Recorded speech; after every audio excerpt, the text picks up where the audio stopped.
আমাদের মাননীয় নেত্রী দেশরত্ন জননেত্রী শেখ হাসিনা ঘোষণা দিয়েছেন খুব শীঘ্রই বিজয়ের মাসে বিজয়ের বেশে তিনি এই বাংলাদেশে আসবেন ইনশাআল্লাহ।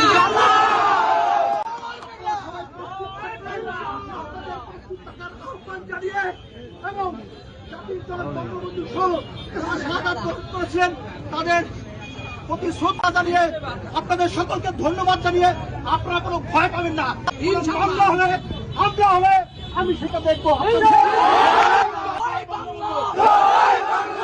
সবাই এখন চলে যাবেন, কোন মামলা মোকদ্দমা হলে আমি দেখবো ইনশাআল্লাহ।